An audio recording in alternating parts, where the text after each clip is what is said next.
संत रामपाल जी महाराज एक ऐसे महान संत जिन्होंने अपनी सतभक्ति, तत्व ज्ञान, करुणा और सेवा के बल पर समाज में नई मिसाल कायम की है।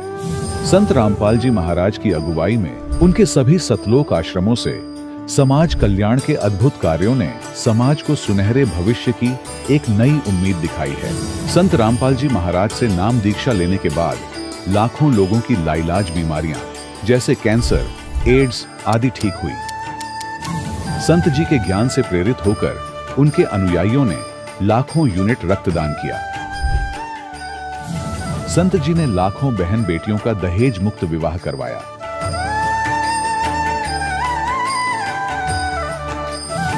संत जी ने लाखों लोगों का नशा छुड़वाया, करोड़ों उजड़े परिवार बसे। संत जी के आश्रमों में समागम के दौरान निःशुल्क नेत्र चिकित्सा, दंत चिकित्सा प्रदान की जाती है। संत रामपाल जी महाराज द्वारा समय समय पर पर्यावरण संरक्षण के उद्देश्य से बड़े स्तर पर वृक्षारोपण किया जाता है। संत जी ने जरूरतमंदों को तत्काल राहत पहुंचाने के लिए एम्बुलेंस सेवा शुरू की। संत जी अपने अनुयायियों को देहदान के लिए प्रेरित करते हैं, जिससे मानवता की सेवा और चिकित्सा क्षेत्र में सुधार हो सके। संत रामपाल जी महाराज के सभी आश्रमों में हर रोज निःशुल्क भंडारा आयोजित किया जाता है, जहां हर वर्ग, हर जाति और हर धर्म के लोग एक साथ बैठकर भोजन करते हैं।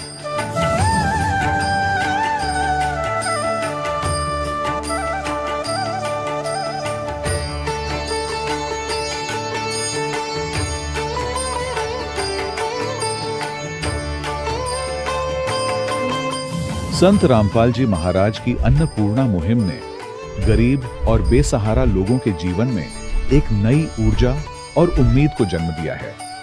घर घर खाद्य सामग्री और जरूरी मदद पहुंचाकर संत रामपाल जी महाराज ने लोगों को दुख और मजबूरी से लड़ने की ताकत प्रदान की है।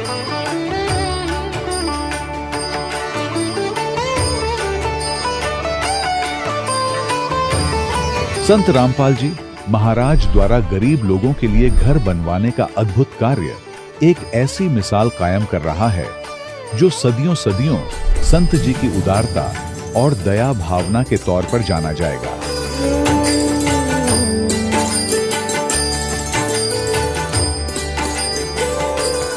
संत रामपाल जी महाराज के आश्रम में हजारों बुजुर्गों को सम्मान और प्यार के साथ जीवन जीने का अवसर मिलता है। उनके खाने, रहने और स्वास्थ्य की पूरी जिम्मेदारी संत रामपाल जी महाराज उठाते हैं।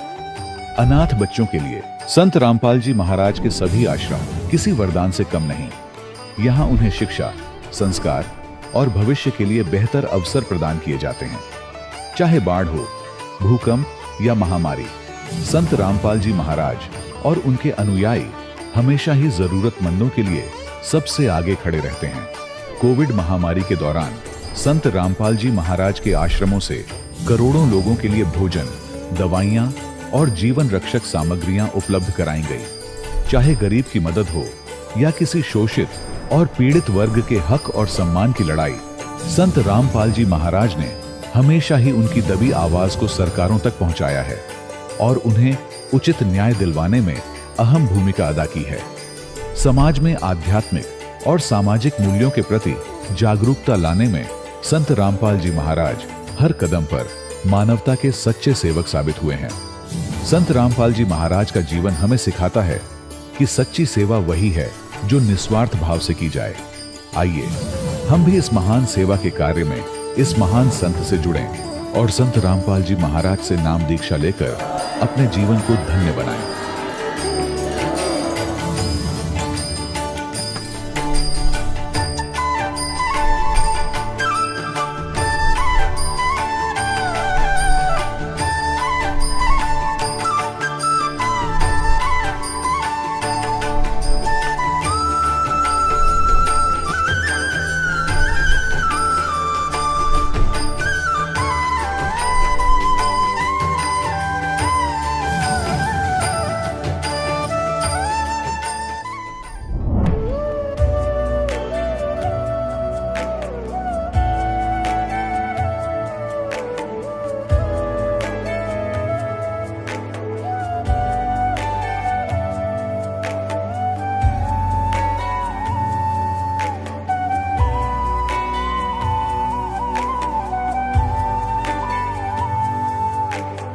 कौन ब्रह्मा का पिता है, कौन विष्णु की मां, शंकर का दादा कौन है, हमको दे बता।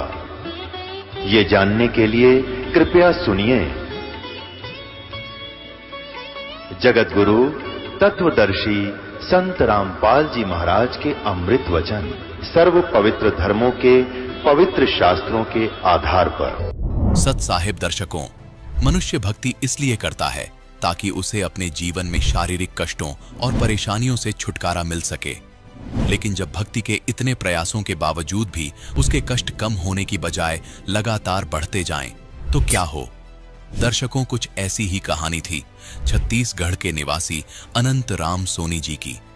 अनंत राम जी ने अपने जीवन में कई प्रकार की भक्ति साधनाएं अपनाई। इन्होंने व्रत उपवास किए, मंदिरों में दर्शनार्थ भी गए और अनेकों देवी देवताओं के मंत्रों का जाप भी किया। लेकिन अफसोस, इतनी साधना और प्रयासों के बावजूद इनके जीवन की परेशानियां और बीमारियां दिन ब दिन बढ़ती ही गईं। लेकिन दर्शकों, आज अनंत राम जी का कहना है कि जब से मैंने संत रामपाल जी महाराज द्वारा दी गई सच्ची आदि सनातनी भक्ति को अपनाया है और उनसे नाम दीक्षा ली है, तब से मेरा जीवन पूरी तरह बदल गया है। दर्शकों, आखिर अनंत राम जी ऐसा क्यों कह रहे हैं? आखिर आज क्यों अनंत राम जी जैसे लाखों श्रद्धालु अपने धर्म में प्रचलित भक्ति साधना को छोड़कर संत रामपाल जी महाराज द्वारा दी जा रही भक्ति साधना को अपना रहे हैं? आखिर इसके पीछे की सच्चाई क्या है? आइए सुनते हैं अनंत राम सोनी जी की कहानी, उन्हीं की जुबानी। नमस्कार सर। नमस्कार सर। सर, क्या नाम है आपका? अनंत राम सोनी है सर। अनंत राम जी, आप कहाँ से हैं? गांव सुपा, पोस्ट ऑफिस बड़े भंडार, तहसील पुसौर, जिला रायगढ़, छत्तीसगढ़ सर। अनंत राम जी, संत रामपाल जी महाराज से नाम दीक्षा आपने कब ली? 2021 में लिया सर। अनंत राम जी, क्या आप कोई भक्ति साधना भी करते थे? मैं भक्ति साधना नहीं करता था सर। तो फिर क्या कारण बना कि आप संत रामपाल जी महाराज जी की शरण में आए, जैसे कि आपने बताया कि आप कोई भी भक्ति साधना नहीं करते थे? सर, मैं बहुत दुखी था। मेरे हाथ और पैर बहुत ठंडा हो चुका था सर, और साल कंबल जर्सी से मेरे को गर्मी नहीं मिलता था सर। आग तापने से मेरे को गर्मी मिलता था सर। इसी कारण मैं चलने योग्य नहीं था। मेरे पैर में बहुत पीड़ा था सर, और मैं सीढ़ियाँ चढ़ नहीं सकता था सर।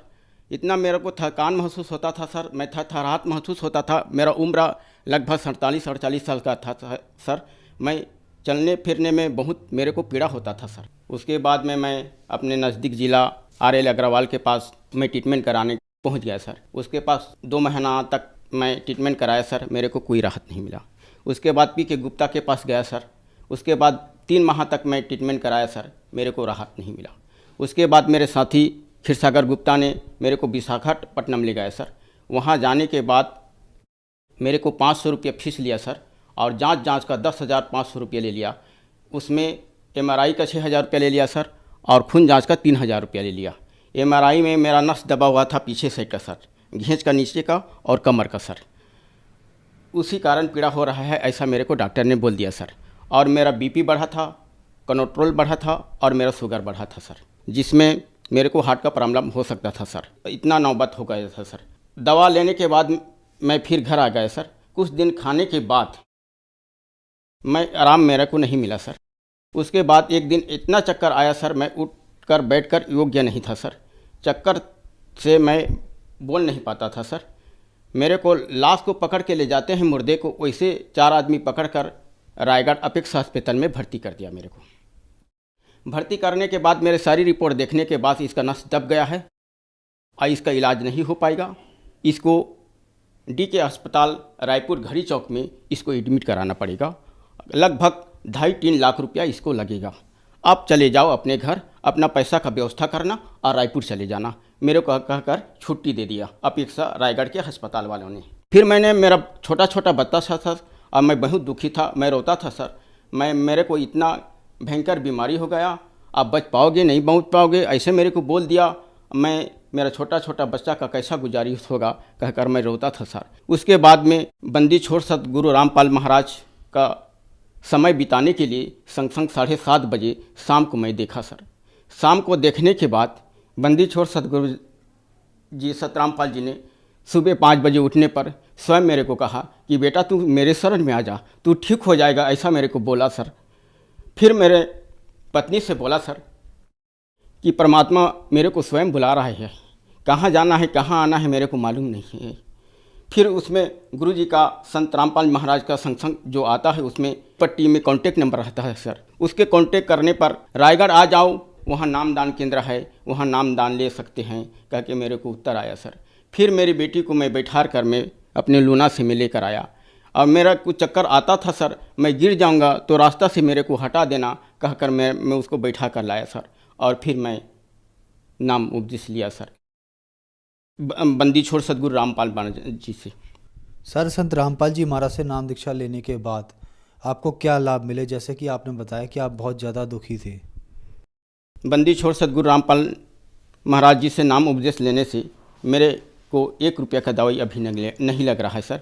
मैं निरोग हूँ, किसी प्रकार का दवा लेने का ज़रूरत नहीं है सर। मेरा बीपी शुगर वो हाई लेवल था सर। बंदी छोड़ सदगुरु रामपाल जी महाराज नाम उपदेश लेकर मैं पूर्ण रूप से स्वस्थ और ठीक हूँ सर। किसी प्रकार का दवा नहीं लेता। MRI रिपोर्ट है सर, इसमें मेरा नस दब गया था और इसमें 2.5 लाख रुपया लगेगा, 2.5-3 लाख रुपया लगेगा, ऑपरेशन लगेगा, बच पाओगे या नहीं पाओगे, ये मेरे को ऐसा बोल रहा था सर।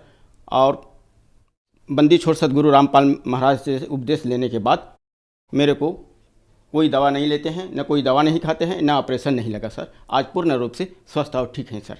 और इसमें का ये जितना छोटा छोटा नस है ये सब दब गया है सर। इसके दबने के कारण पैर में पीड़ा हो रहा था सर। और ये 6,000 का MRI रिपोर्ट है सर। ये विशाखापट्टनम के। चलने फिरने में बहुत पीड़ा आती थी सर, सीढ़ियाँ चढ़ नहीं सकते थे सर। इसी कारण नस दबने के कारण खून सप्लाई नहीं हो रहा था, इसी कारण में शरीर में पीड़ा आ रहा था सर। ये मेरा चक्कर आने का रिपोर्ट है सर, जिसमें मेरे को चक्कर आता था सर। और चक्कर आने से मैं कोई काम कर नहीं सकता था सर, दिमाग का नस दबा था सर। उसके बाद मैं बंदी छोड़ सदगुरु रामपाल महाराज की शरण में आने पर पूर्ण रूप से ठीक और स्वस्थ हो गया सर। मैं ऑपरेशन कोई नहीं कराया सर। इन्होंने तो बोल दिया था ऑपरेशन कराने के लिए DK अस्पताल में जाओ और 2.5-3 लाख रुपया लगेगा कहकर मेरे को बोल दिया था सर। फिर मेरे पास 2.5-3 लाख रुपया नहीं था सर और मैं गरीबी था। गरीबी के कारण में मेरे पास पैसा जुगाड़ नहीं होने के कारण मैं बंदी छोड़ सदगुरु रामपाल महाराज जी की शरण में आकर नाम उपदेश लेकर पूर्ण रूप से स्वस्थ और ठीक हूँ और मेरे को किसी ऑपरेशन नहीं लगा सर। सर मैं खेती बाड़ी का काम करता था सर। मेरा 5 एकड़ ज़मीन था सर। 5 एकड़ ज़मीन में मेरे को 100 कट्टा धान होता था सर। बीमारी के कारण में कुछ कर्जा हो गया था सर। कर्जा होने के कारण मैं दुखी था सर। दुखी होने के कारण मैं गुरु जी से अरदास लगाया, हे मालिक बंदी छोड़ सदगुरु रामपाल महाराज मुझ पर दया करना, इस गरीब पे दाता कहकर मैंने प्रार्थना की। प्रार्थना करने के बाद मेरे को स्वप्न में फिर कहा कि बेटा तू फिक्र मत कर, तेरा सबसे धान ज़्यादा होगा, गांव भर से तेरा धान ज़्यादा होगा। और वास्तविक में मेरे को ज़्यादा हुआ। 100 कट्टा मंडी में देने के बाद 150 कट्टा धान और अधिक हुआ। जय हो बंदी छोड़ सदगुरु रामपाल महाराज की। अब स्वस्थ हूँ, ठीक हूँ, किसी प्रकार का दवा नहीं लेता और मेरे पूरे परिवार बंदी छोड़ सदगुरु रामपाल महाराज जी की शरण में आ चुके हैं। सर, संत रामपाल जी महाराज से नाम दीक्षा लेने के बाद आपको बहुत सारे लाभ प्राप्त हुए। तो जो दर्शक आज आपको टीवी पर देख रहे हैं और वो संत रामपाल जी महाराज से नाम दीक्षा लेना चाहते हैं तो कैसे ले सकते हैं? सर चैनल में संग आता है सर, संग के नीचे पट्टी रहता है सर, पट्टी में कॉन्टेक्ट नंबर रहता है सर। कॉन्टेक्ट नंबर में कॉल करके अपने नज़दीक नामदान केंद्र का पता लगाकर नाम उपदेश लेकर अपना भक्ति कर सकते हैं सर। धन्यवाद सर। सच्चाई। दर्शकों, अभी आपने सुने संत रामपाल जी महाराज से दीक्षा प्राप्त करके सुखी हुए भक्त के अनुभव। अब देखिए जगत गुरु तत्वदर्शी संत रामपाल जी महाराज के मंगल प्रवचन। अब जो ही रामानंद जी ने देखा, 2.5 वर्ष का बालक इधर और 5 वर्ष का सामने, 6 बार इधर देखा और 6 बार इधर, आंखें मलमल कर देखा। तो परमात्मा ने सोचा इस बुढ़े की बुद्धि अब सेट हो को ना। वहां से उठे परमात्मा और उस 5 वर्ष के बालक में 2.5 वर्ष का बालक आकर उसके सामने समा गया। तब रामानंद की बुद्धि ठिकाने आई। फिर भी नहीं बोला कि बच्चा मैं तो कंठी भी देता हूं, कंठी। परमात्मा निकाल कर दिखाई कि देख यार ये कंठी ये कहां प्राप्त हुई कि आपने वही तो डाली थी मेरे गले में पंचगंगा घाट पर। अब रामानंद जी की वो भी याद था कि वो मेरी खोगी थी कंठी। उसने सोचा ये नरा बालक नहीं है, ये तो सारी ये बात फिट कर रहा है। फिर पूछा कि बच्चा मैं राम राम तो नाम नहीं देता, मैं कोई और मंत्र देता हूं। ये ऋषि लोग मंत्र ओपन नहीं किया करते थे। राम राम तो जैसे हम सत्साहिब करते हैं ऐसे करते थे वो। तो परमात्मा ने कहा आप ओम नाम देते हो। अब रामानंद जी की तो सिट्टी फिट्टी गुम होगी कि सारी सच्ची बतावा, जुलाहों तक तो यह बात जा ही नहीं सकती। मैं क्या मंत्र देता हूँ, गुप्त प्रतिज्ञा कराता हूँ जिसको नाम देता हूँ। ऋषियों को देता था नाम ये, और बाकी हरे कृष्ण हरे राम यो भी नाम साथ में, ओम नमः शिवाय ये अलग सा, लेकिन ये गुप्त मंत्र था इनका सार नाम था ओम। फिर रामानंद जी की बुद्धि चक्कर काट गई, अकेला बालक को नहीं, अकेला बच्चा नहीं है। फिर परमात्मा ने कहा कि अगरम अगरम छोड़ दो, सुनो हमारी सीख। कबीर साहब ने कहा कि ये अटपट छोड़ स्वामी जी, हमारी बात को सुनो। समझाने लगे कि उससे सृष्टि रचना सुना दी परमात्मा ने आध घंटे के अंदर। रामानंद जी ने कहा कि मैं आंखों देखूं जब बात बने, क्योंकि आज तक ना किसी वेद में, ना किसी गुरु ने, ना किसी ऋषि ने, ना आचार्य और शंकराचार्य ने हमें ये ज्ञान नहीं दिया। तो रामानंद जी ने कहा कि मैं योग युक्त होता हूं, मैं समाधिस्थ हो जाता हूं। परमात्मा ने कहा कि समाधिस्थ होकर देखिए आप कहां तक पहुंच पाते हो, फिर मैं बताऊंगा आपकी ये सतीति कहां है। रामानंद जी का अभ्यास था, 1 सेकंड में समाधिस्थ हो गए। और जो ही वो त्रिवेणी पर पहुंचे, योग युगत प्राणायाम कर जित्या सकल शरीर, त्रिवेणी के घाट पर वहां अटक रहे बलबीर। आगे जाके 3 रास्ते हो जाते, सामने ये ब्रह्मरंध्र है, लेफ्ट साइड में ये धर्मराज के लोक को जाता है, और इधर वो अलग से जाता है 88,000 खेड़े साइड में। तो यहां जाकर वो बंद हो गया, उससे आगे नहीं जा पा रहा था। तो परमात्मा वहीं पहुंचे बालक रूप में। समाधि में क्या होता है, सोपन सा होता है। और परमात्मा ने कहा कि आपके हरे राम हरे कृष्ण सीताराम राधे श्याम ये तो कोई मंत्र है नहीं, ओम के नाम से आप बस यहीं तक आ सकते हो। और जब आपकी मृत्यु होगी, जैसे यजुर्वेद अध्याय नंबर 40 के मंत्र 15 में कहा है, ओम कर्तु समर किलबे समर कर्तुम समर। ओम नाम का जाप काम करते करते सिमरण करो, और विशेष कसक के साथ सिमरण करो। मनुष्य जीवन का प्रथम कर्तव्य जान कर सिमरण करो। ये ब्रह्म का मंत्र है।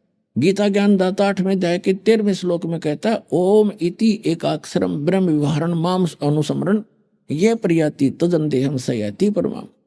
मुझ ब्रह्म का केवल एक ओम अक्षर है, उच्चारण करके सिमरण करता हुआ यह प्रयाति तजन देहम, यानी शरीर छोड़कर जाते समय तक इसका सिमरण करता रहता है, सयाति परमाम गतिम, वो ब्रह्म से मिलने वाली, ओम से मिलने वाली परम गति प्राप्त होता है।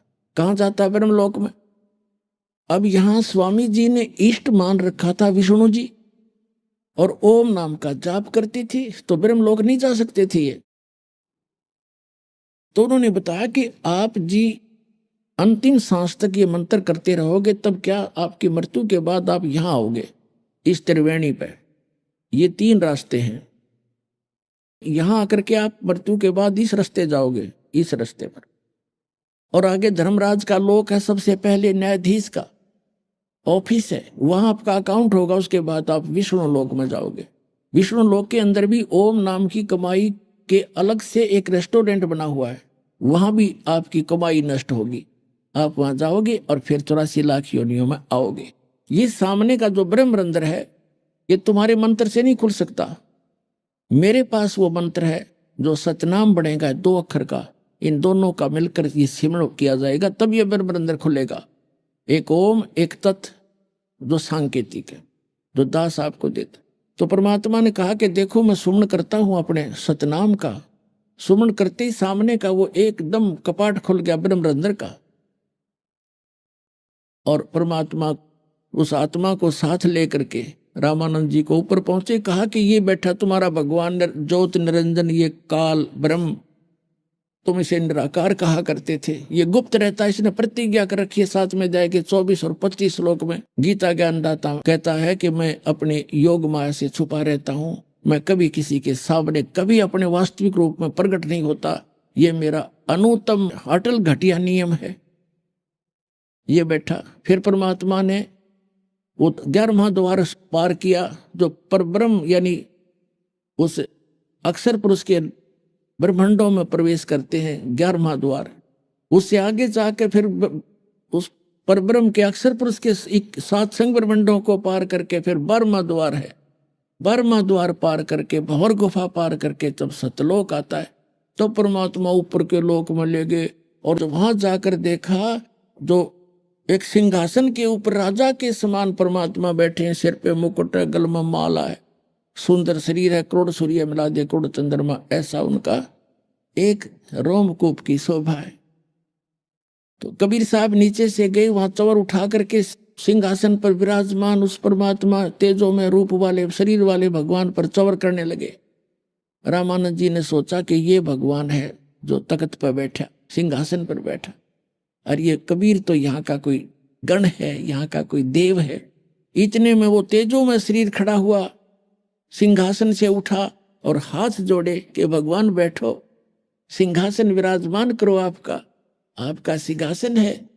और कबीर साहब उसके ऊपर उछल कर बैठे, बालक जैसे उछला करे, और वो चवर करने लगा जो तेजो में शरीर था, जिसको रामानंद जी भगवान समझ रहे थे।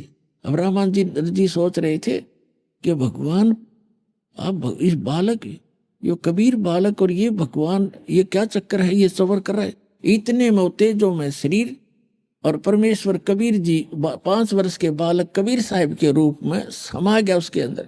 अकेला कबीर साहब असंग अनंत कोट ब्रह्मांड के संचालक के रूप में वहां विराजमान है, चौर अपने आप हो रहा है।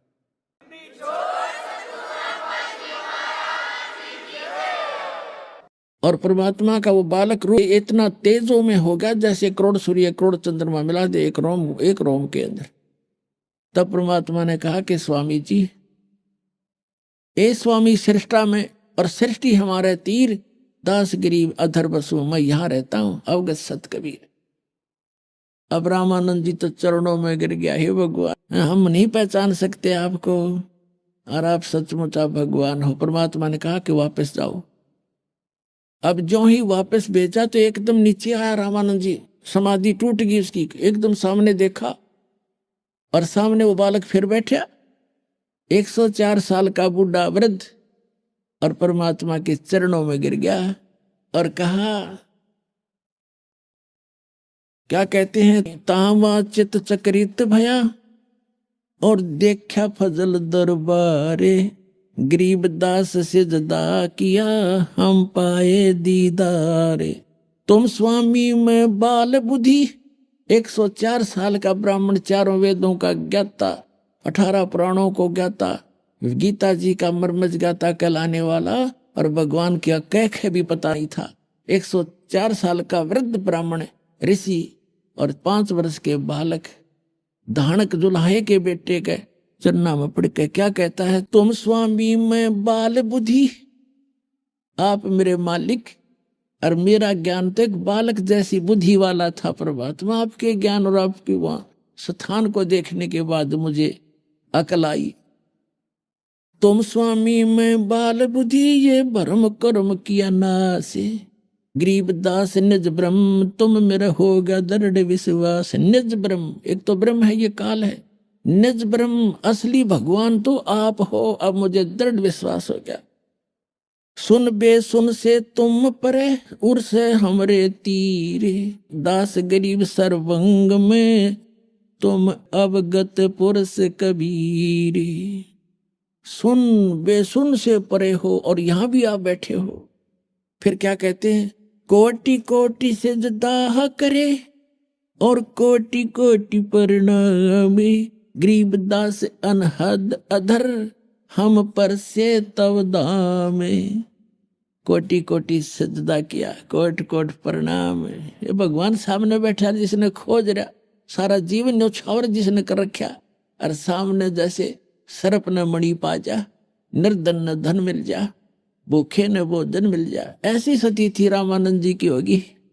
और क्या कहते हैं, कोटि कोटि सजदा किया और कोटि कोटि प्रणाम। सिर पटक दिया महापुरुष ने, उस जिसकी खोज कर रहा था वो आप पे आ मिला। कोटि कोटि सजदा करे और कोटि कोटि प्रणाम, गरीब दास अनहद अधर, आपकी तो अनहद, जिसकी कोई सीमा नहीं ऊपर। और हम पर से तब धाम, हमने आपका वो धाम, आपका वो स्थान देख लिया है। बोलत रामानंद जी सुनो कबीर करता रे, गरीबदास सब रूप में तू ही बोलनहार। तेरी शक्ति से सब जीव बोल रहे हैं, चल रहे हैं, ब्रह्मांड घूम रहे हैं। तुम साहेब तुम संत हो। अब सतगुरु की पहचान बता रहे हैं। तुम साहेब तुम संत हो और तुम सतगुरु तुम हंस। गरीबदास तुम रूप बिना और न दूजा अंश। तुम ही परमात्मा हो साहेब, तुम साहेब तुम संत हो, यानी एक नेक व्यक्ति भी आप ही हो। अच्छे महापुरुष संत की जो भाषा है वो परिभाषा आप ही खरे उतरते हो। और तुम सतगुरु यानी सच्चे गुरु आप ही हो, सच्चा ज्ञान रखते हो। और तुम ही इस हंस यानी एक अच्छे भक्त हो, निर्विकार भक्त हो। हंस जो बुराइयों से हट जाता है। जैसे हंस एक पक्षी होता है बुगले जैसा। बुगला तो आम वस्तु खाता है, मच्छी खा जाओ, मेंढक खा जाओ, घोगे खा जाओ, सबको खा जाए। लेकिन हंस सरोवर पर केवल मोती खाता है, अड़ंगा नहीं खाता। तो हंस वो होता जो भक्त बीड़ी शराब तंबाकू रिश्वतखोरी बकवाद छोड़ देता है, तो उसको हंस कहते हैं कि वो विकारों से दूर होकर एक भक्त बन गया। तो कि एक सच्चा भक्त भी मालिक आप ही हो। तुम साहेब तुम संत हो, तुम सतगुरु तुम हंस, और गरीबदास तुम्हारे रूप बिना और न दूजा अंश। मैं भगता मुक्ता भया और किया कर्म कुंद नाश, और गरीबदास अवगत मिल गए या मिट गई मन की बांस। मेरे मन की भ्रमणा मिट गई, मुझे भगवान मिल गए अवगत, जिसको कोई नहीं जानता। दोहू ठोर है एक तू, बया एक से दो, गरीबदास हम कारणे तुम आए हो मगजो। दोहू ठोर है एक तू, ये भगवान ऊपर भी आप ही हो और यहाँ भी आप ही हो, और हम नीचों के लिए आप वहां से गति करके आए हो। ओए होए, अरे यही वेद प्रमाण देते हैं कि वो परमात्मा ऊपर रहता है, वहां से गति करके आता है और अच्छी आत्माओं को मिलता है। तो पुण्यात्माओं, आपका सौभाग्य है कि आप जी को परमात्मा का दिया हुआ वो यथार्थ ज्ञान और उनका बनाया हुआ ये सतगुरु आपको प्राप्त हुआ। और वही ज्ञान वही भक्ति जो भगवान बताने आए थे आज आपके सामने रूबरू हुई। सौभाग्य आपका, धन्य आपके माता पिता जिनसे जन्म हुआ। और कहते समझा है तो सिर दर पाऊं, बोर नहीं रे ऐसा दाव। कबीर साहब कहते हैं कि ये संसार समझदा ना ही कहंदा श्याम दोपहरे नू, और गरीबदास ये वक्त जाते रोग इस पैरे नू। ये समय जो हाथ से चूक गया और मोक्ष नहीं हुआ। सच्ची भक्ति कोई प्राणी मनुष्य नहीं करेगा इस प्राइम टाइम के अंदर, तो रोया करोगे इस समय को याद करके, मनुष्य जीवन हाथ से छूट जाएगा। तो इसलिए पुण्यात्माओं, अपना कल्याण करवाओ, औरों को भी समझाओ। जितना भी अधिक से अधिक जनता में ये ज्ञान फैलाओगे, आपको भी भला होगा, समाज भी सुधर जाएगा, सबके दुख दूर होंगे, सबको परमात्मा मिलेगा, पूरा विश्व पार हो जाएगा। परम पिता परमात्मा पूर्ण ब्रह्म, सारी सृष्टि के रचनहार, कबीर देव, कबीर साहेब, बंदी छोड़ कबीर परमेश्वर जी, ये आप सभी के पिता हैं, हम सभी के जनक हैं, पूरे असंख्य ब्रह्मांडों के ये पालक हैं। और पुण्यात्माओं, हम अपने पिता को भूलकर किसी अन्य से वो सुख, वो अपना राइट मांग रहे हैं जो कभी नहीं दे सकता, जो पिता दे सकता है। पिता अपने पुत्र पुत्री को अपनी सर्व संपत्ति दे देता है सहर्ष। पिता को छोड़कर यदि हम किसी रिलेटिव से ये आस करें, वो कभी नहीं हो सकता। ठीक इसी प्रकार हम अपने पिता को छोड़ के उस परम पिता सर्वशक्तिमान सर्वसृष्टि रचनहार कबीर परमेश्वर को छोड़कर हम अन्य भगवानों से वो डिमांड करते रहे, हमें सुख दे भगवान, हमें निरोग कर भगवान, आपत्तियों का निवारण करे परमात्मा। ये कभी नहीं कर सकते। एक समर्थ परमात्मा है जिसका आज तक हमें ज्ञान नहीं था, और वो यहां आकर 120 वर्ष रहे, अपनी महिमा बता भी गए और दिखा भी गए। लेकिन हम बालक हैं, बालक की बुद्धि बालक जैसी ही होती है। वो 1000 रुपए के नोट को पकड़कर फाड़ देता है, खेलता खेलता उसको फाड़ देता है, उसको कूड़े में डाल देता है, अग्नि में डाल देता है, क्योंकि उसको उसकी कीमत का पता नहीं। हमारे साथ ऐसा ही होता रहा, क्योंकि हम अध्यात्म ज्ञान से परिचित नहीं हो सके, क्योंकि जिन धर्म गुरुओं को हम आध्यात्मिक टीचर मानते थे, अध्यापक मानते थे, वो अध्यापक नहीं थे। वो तो आप और हमारे जैसे ही ज्ञान के सतर के व्यक्ति थे। उनको अपने धर्म के सदग्रंथों का भी ज्ञान नहीं था, और जिस कारण से हम परमात्मा को पहचानने में और उससे प्राप्त होने वाले सुखों को प्राप्त करने से वंचित रहे, असफल रहे। अब उसी परमेश्वर ने दया करी, यहां आके अपना भेद बता के चले गए। उसके बाद अपने प्यारी आत्माओं को मिले, जैसा भगवान मिला ही करते हैं, उनका विधान है, वेदों के अंदर प्रमाण है कि वो पूर्ण परमात्मा सर्व सृष्टि रचनहार सबका पालक ऊपर के लोक में रहता है, सतलोक में, और वहां से सह शरीर चलकर आता है। यहां नेक अच्छी आत्माओं को मिलता है जो दृढ़ भक्त होते हैं, उनको अपने से परिचित करवाता है, सचखंड सतलोक ले जाता है, फिर उनको वापस छोड़ देता है।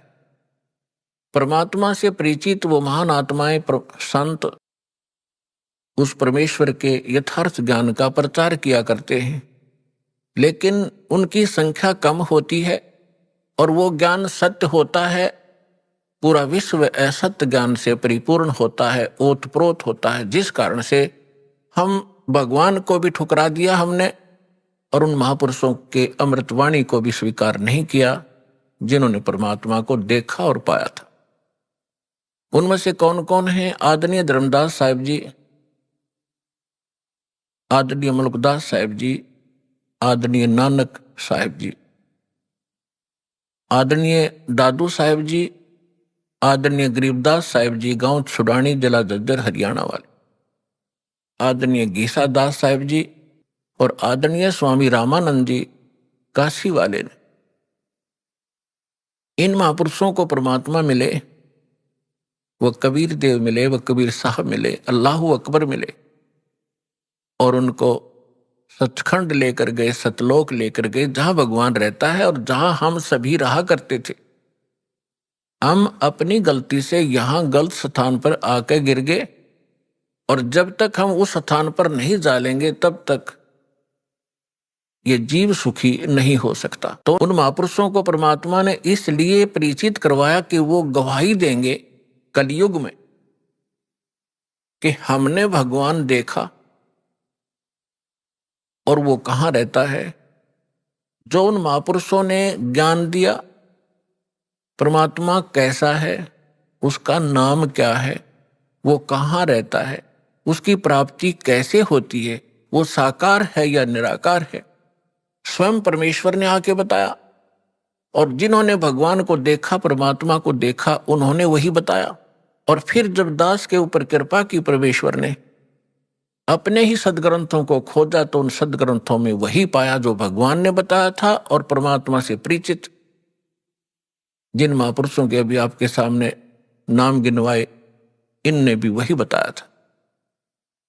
और जो साधना हमारे सदग्रंथों में लिखी है, सबसे पहला प्रश्न यही आता है मन में कि भगवान किसने देखा है। अभी दास ने आपके रूबरू जिन महापुरुषों के शुभ नाम की गिनाए, इन्होंने भगवान को देखा है, इन्होंने भगवान को पाया है। और भगवान कैसा है? भगवान साकार है, मनुष्य दृश्य है, हमरे ही उनिहार है, हमारा सृजनहार। हमारा भगवान हमारे ही जैसी उनिहार का है, यानी मनुष्य दृश्य ही है, लेकिन उसके सामर्थ्य में और जीव के सामर्थ्य में दिन और रात का अंतर है। वो सर्वशक्तिमान है, सर्वसृष्टि रचनहार है, सबका पालक है, लेकिन है मनुष्य जैसा ही। फिर तीसरा आता है कि परमात्मा मिलता कैसे है। जैसे ज्ञान भी हो जाएगा भगवान ऐसा है, भगवान वहां रहता है, परमात्मा ये सुख देता है, जब तक उसका समाधान नहीं मिला, उस स्थान को पाने की विधि प्रॉपर नहीं मिली, तो ये ज्ञान भी व्यर्थ है। तो अब वो साधना कौन सी है जिससे वो स्थान प्राप्त होगा, जो श्रीमद् भगवत गीता अध्याय नंबर 18 के श्लोक नंबर 62 में, गीता अध्याय नंबर 15 के श्लोक नंबर 4 में वर्णन किया हुआ है कि अर्जुन तू सर्व भाव से उस परमेश्वर की शरण में जा। गीता ज्ञान दाता अपने से अन्य किसी समर्थ परमात्मा की शरण में जाने के लिए अर्जुन जी को कह रहा है, और उसकी शरण में जाने से ही तो परम शांति को और शाश्वत स्थान को, शाश्वत स्थान मीन जिसका कभी नाश ना हो, सत्यलोक, अविनाशी लोक, अमर लोक को प्राप्त होगा। और गीता ज्ञानदाता अपने विषय में कहता है, गीता अध्याय नंबर 2 के श्लोक नंबर 12 में, गीता अध्याय नंबर 4 के श्लोक 5 और 9 में, गीता अध्याय नंबर 10 के श्लोक नंबर 2 में, कि अर्जुन तेरे और मेरे बहुत जन्म हो चुके हैं, तू नहीं जानता, मैं जानता। इससे सिद्ध है कि गीता ज्ञानदाता अविनाशी नहीं है, और इसके साधक भी फिर अविनाशी स्थान प्राप्त नहीं कर सकते। गीता ज्ञानदाता 8वें अध्याय के 13वें श्लोक में गीता जी में कहता है कि अर्जुन मुझ ब्रह्म का केवल एक मंत्र है, और इसकी जो साधना करता है अंतिम सांस तक, मरते दम तक, वो इस ओम से मिलने वाली परम गति को प्राप्त होता है। ओम से मिलने वाली परम गति कौन सी है? ब्रह्मलोक। ओम ब्रह्म का मंत्र है, ओम के जाप से ब्रह्मलोक प्राप्त होता है। गीता अध्याय नंबर 8 के श्लोक नंबर 16 में स्पष्ट किया है कि ब्रह्मलोक में गए हुए प्राणी भी पुनर्वृत्ति में हैं, वो भी फिर जन्म और मृत्यु के इस चक्कर में गिरे ही रहते हैं। गीता अध्याय नंबर 15 के श्लोक नंबर 4 में कहा कि अर्जुन तत्वदर्शी संत की प्राप्ति के उपरांत परमेश्वर के उस परम पद की खोज करनी चाहिए, जहां जाने के बाद साधक फिर लौटकर कभी संसार में नहीं आते। और जिस परमेश्वर ने सब ब्रह्मांडों की रचना की है, जिससे संसार रूपी वृक्ष की प्रवृत्ति विस्तार को प्राप्त हुई है, यानी संसार रूपी वृक्ष का 15वें अध्याय के अंदर एक एग्जाम्पल है, फॉर एग्जाम्पल, उदाहरण के तौर पे बताया है कि ये सारा संसार समझो उल्टा लटका हुआ संसार तुल्य है, वृक्ष तुल्य है। ऊपर को जड़ तो पूर्ण परमात्मा परम अक्षर ब्रह्म है, जो सबका पालन करता है। पेड़ का पालक मूल होता है, जड़ होती है, और बाकी जितना भी तना डार टहनियां पत्ते उस मूल से ही आहार प्राप्त करते हैं, खुराक प्राप्त करते हैं। तो सबका पालक है, और उसी ने सब ब्रह्मांडों की रचना की है, केवल उसी की भक्ति करो।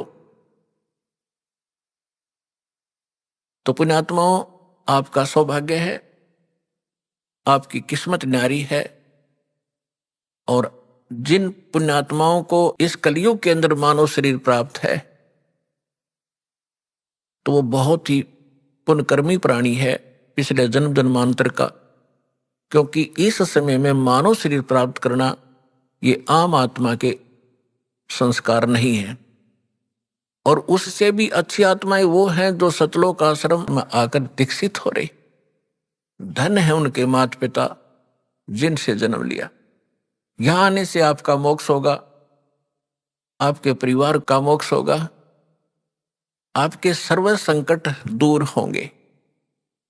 सर्व संकट किसी प्रकार के हों, आर्थिक हों, शारीरिक हों, तीन ताप के हों, भूत प्रेत की बाधा हो, ये तो परमात्मा पहले करेगा। उसके बाद फिर आपको इसके पैरेलल ज्ञान भी कराया जाएगा कि ताकि आप इन सुखों को पाकर फिर भूल ना जाओ भगवान को, क्योंकि ये सुख यहाँ का अस्थायी, अक्षणिक है, झूठा है। और इस सुख को पाकर हम मस्त हो जाते हैं, जो हमारी सबसे बड़ी भूल होती है। उसके लिए परमात्मा कबीर परमेश्वर जी कहते हैं कि सुख के माथे पत्थर पड़ो, जो नाम हृदय से जावे, बलिहारी उस दुख के जो पल पल नाम रटावे। ये परमात्मा खुद बताते हैं कि तुम ऐसे अर्ज लगाया करो मेरे सामने कि हे भगवान, ऐसा सुख भी ना देना जिससे आपकी भूल पड़े, बाढ़ में जाओ ऐसा सुख जो भगवान से दूर करे, ऐसा दुख दिए रखना परमात्मा, तेरी याद बनी रहे। अभी आपने सुने संत रामपाल जी महाराज के मंगल प्रवचन। आइए अब सुनते हैं संत रामपाल जी महाराज से नाम दीक्षा लेकर सतभक्ति करके अद्भुत लाभ प्राप्त करने वाले अनुयायी के विचार। दर्शकों, भगवान के प्रति सच्ची आस्था और विश्वास रखने वाले श्रद्धालु भी आज के समय में दुख और परेशानियों से घिरे हुए हैं, जो हमारी भक्ति साधना पर एक बहुत बड़ा प्रश्नवाचक चिन्ह खड़ा कर देता है। वलसाड़, गुजरात के रहने वाले ओम प्रकाश जी भी भक्ति तो कर रहे थे, लेकिन अत्यंत दुखी थे। मुख्य कारण था कि इनके पास जो भक्ति साधना थी वह सच्ची नहीं थी। पता था गुरु बनाना जरूरी है, पर सच्चा गुरु नहीं मिल रहा था। शारीरिक और आर्थिक तंगी से परेशान थे, पर उससे बाहर निकल पाने का रास्ता नहीं मिल रहा था। इनके पिताजी भयंकर शारीरिक कष्ट से ग्रस्त थे। डॉक्टर्स को भी दिखाया गया, परंतु कोई राहत नहीं मिली। लेकिन 10 मई 2013 बना इनके जीवन में खुशियों की बौछार ला देने वाला शुभ दिन, जब इन्हें प्राप्त हुई जगत गुरु तत्वदर्शी संत रामपाल जी महाराज जी की शरण, जिसके बाद इनके साथ अद्वितीय चमत्कार हुए हैं। इनके पिताजी, जो पहले गंभीर कष्टों से जूझ रहे थे और कई डॉक्टर्स को भी दिखा चुके थे, वो आज पूर्णतः स्वस्थ हैं, क्योंकि इन्हें डॉक्टर को बनाने वाला भी सर्वश्रेष्ठ डॉक्टर, विघ्नहर्ता व सृष्टि का रचयिता पूर्ण परमेश्वर मिल चुका है। आज ओम प्रकाश जी का पूरा परिवार सर्व सुख संपन्न है। इन्हें सच्चा गुरु, सच्ची भक्ति और सही रास्ता मिल चुका है। अब आप स्वयं ही सुनिए ओम प्रकाश जी के जीवन परिवर्तन की सच्चाई, उनकी आप बताइए। सर नमस्कार। नमस्कार सर। सर क्या नाम है आपका? प्रकाश कुमावत। ओम प्रकाश जी कहाँ से आए हैं आप? मैं वलसाड़ गुजरात से आया हूँ सर। संत रामपाल जी महाराज से नाम दीक्षा कब लिया आपने? मैं 10 मई 2013 को ली थी सर।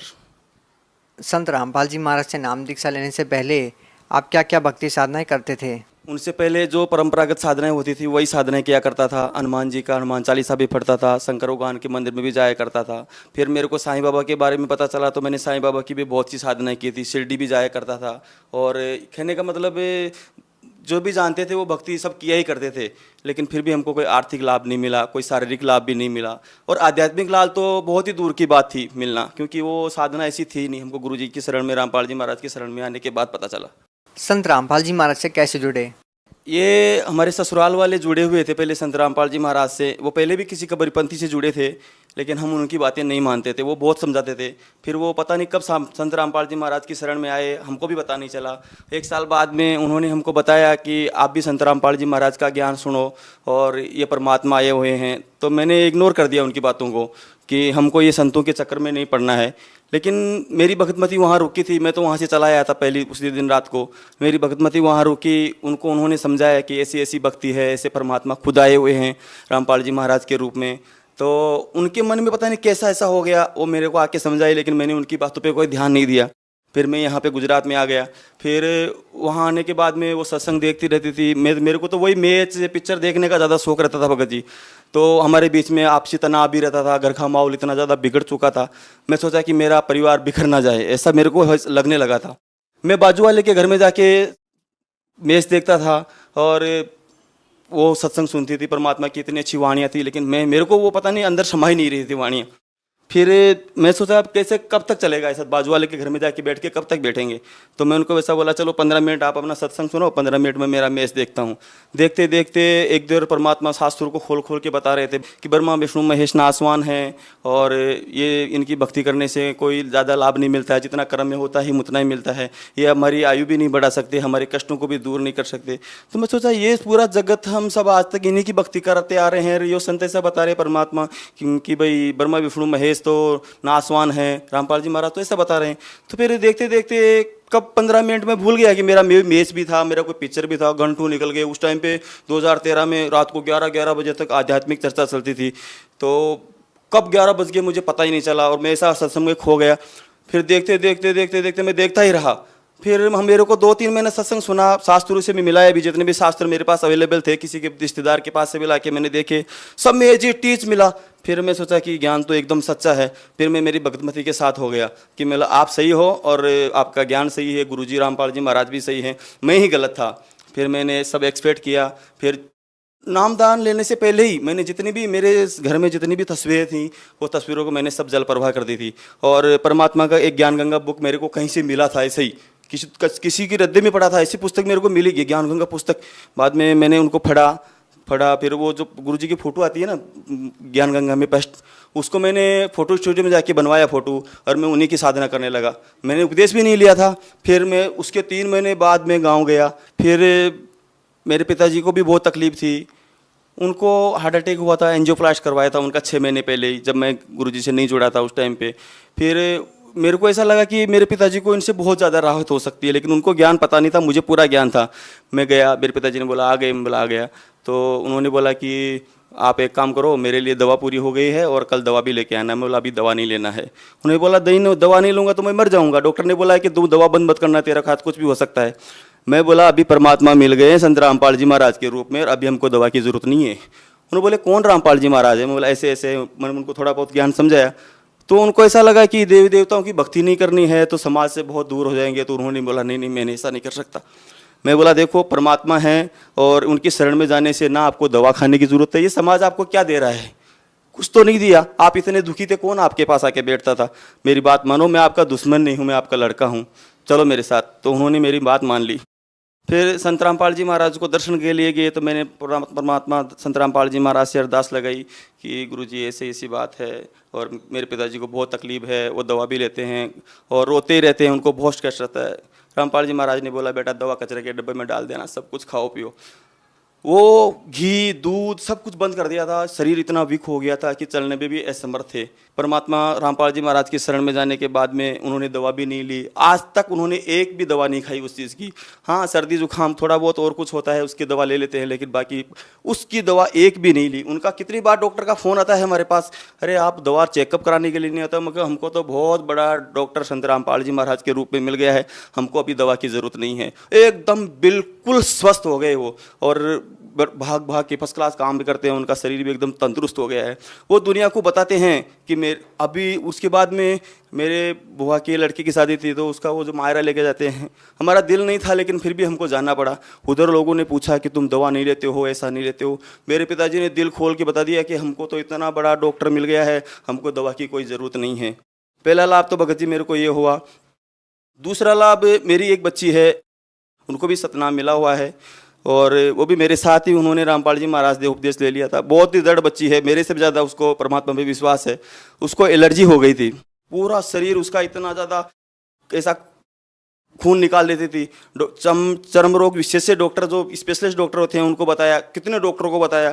फिर उन्होंने बोला कि ये यहाँ गुजरात का वातावरण इनको सूट नहीं कर रहा है, तो इनको यहाँ से आपको राजस्थान भेजना पड़ेगा। अभी बच्चे इधर पढ़ते हैं तो मैं राजस्थान कैसे भेज सकता हूँ? मेरे को इतना ज्ञान भी नहीं था कि परमात्मा को ऐसा अर्जी लगाने से तुरंत फायदा होता है। मैंने परमात्मा को तुरंत अर्जी लगाई, परमात्मा ऐसी ऐसी बात है, बच्चों का भविष्य बिगड़ जाएगा, अभी कैसे करो? परमात्मा ने बोला बच्चा परमात्मा दया करेंगे। उस बच्ची का एलर्जी पता नहीं कब कैसे दूर हो गया मुझे पता ही नहीं चला। और वो एकदम स्वस्थ, आज भी बच्ची आई हुई है, बाहर बैठी है।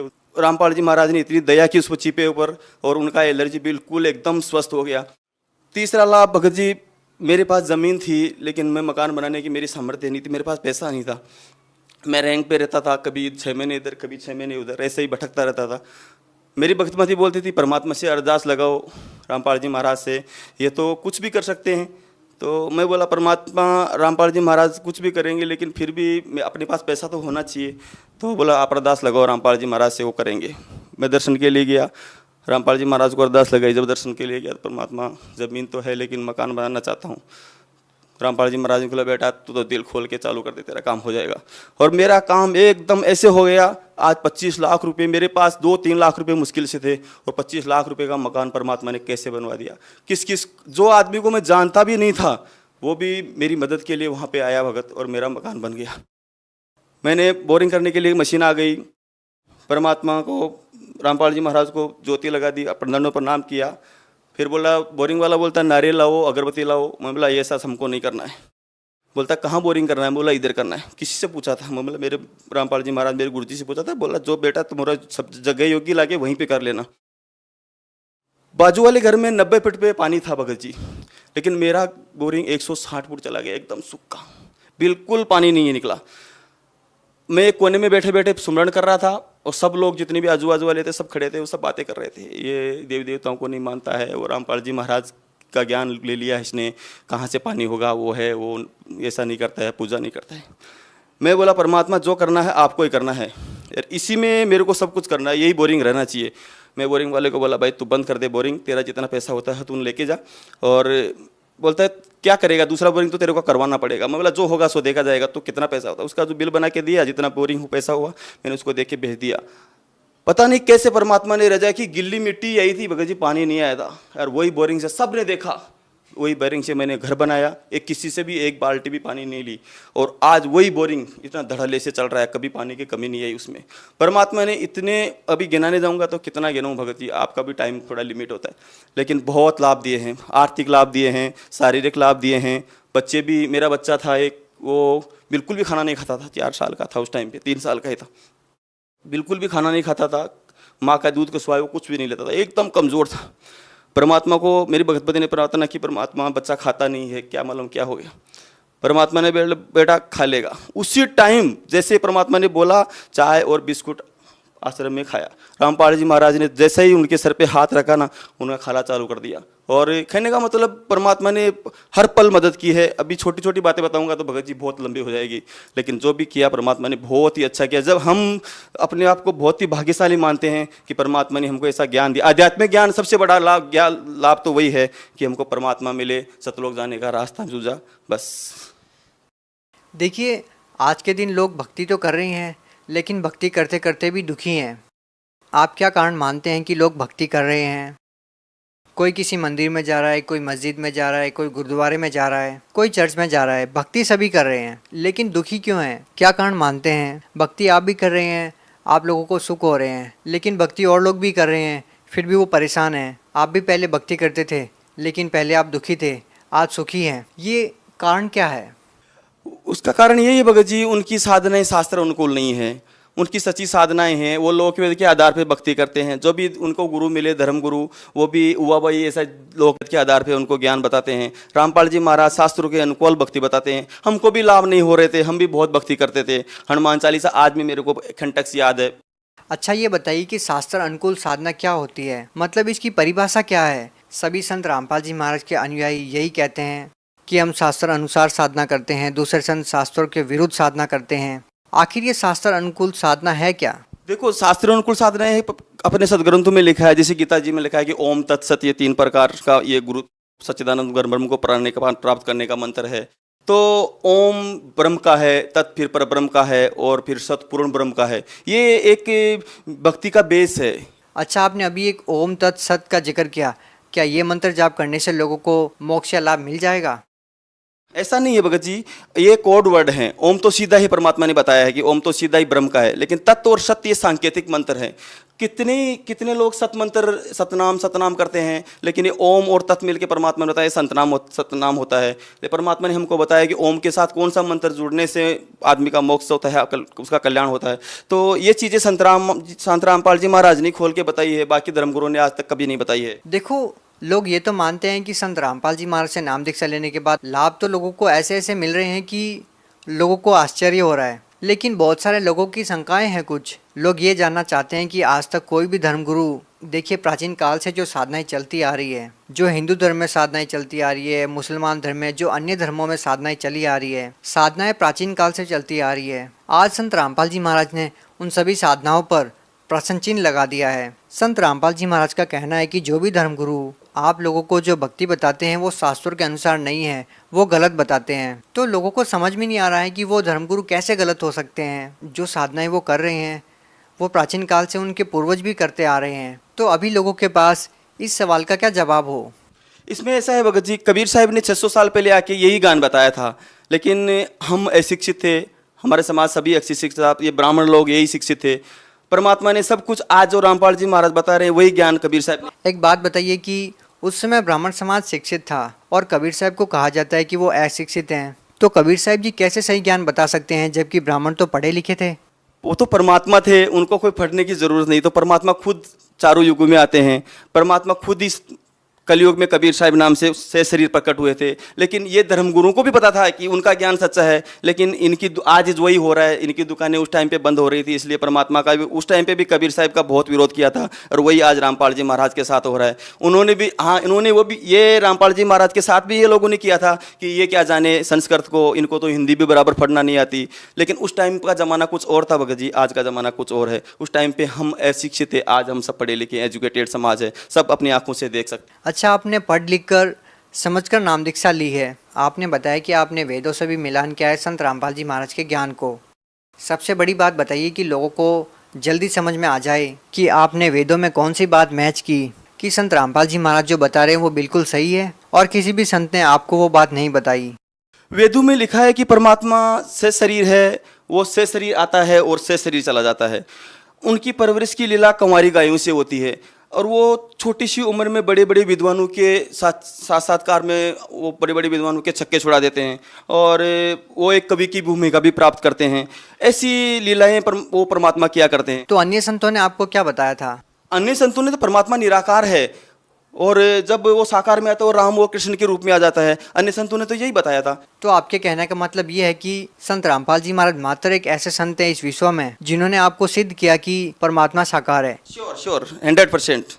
अच्छा, आपसे लास्ट प्रश्न जानना चाहेंगे कि बहुत सारे लोगों का जब हमने इंटरव्यू लिया तो उनका कहना था कि संत रामपाल जी महाराज से नाम दीक्षा ली और नशा छूट गया।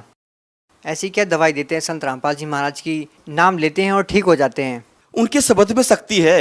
उन्होंने सब कुछ बताया है कि देखो, अमल अरहारी आत्मा कदे न पावे पार, परमात्मा को कभी प्राप्त नहीं कर सकते, और हम जिस मार्ग को परमात्मा प्राप्त करने के लिए ही चले हैं, तो ये नशा तो हमारे लिए बहुत खतरनाक है भगत।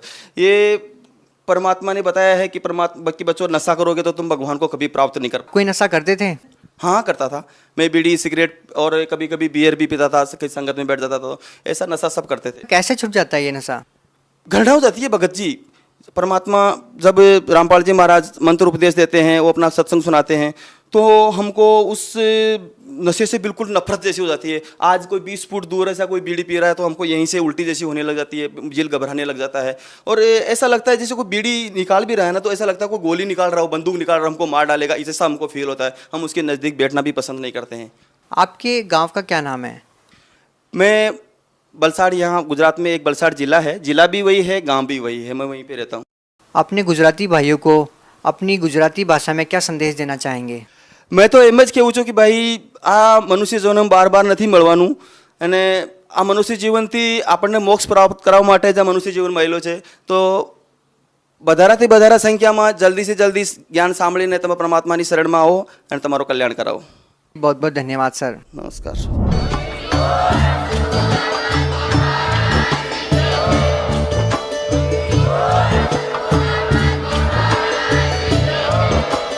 आप सुन रहे थे जगत गुरु तत्वदर्शी संत रामपाल जी महाराज जी के मंगल प्रवचन। अधिक जानकारी के लिए विजिट कीजिए हमारी वेबसाइट www.jagatgururampalji.org। संत रामपाल जी महाराज जी के शुभ आशीर्वाद से पूरे विश्व भर में 500 से भी ज्यादा नाम दीक्षा केंद्र हैं, जिन पर संत रामपाल जी महाराज जी द्वारा ऑनलाइन निशुल्क नाम दीक्षा दी जा रही है। अपने नजदीकी नाम दीक्षा केंद्र का पता करने के लिए संपर्क करें 8222880541।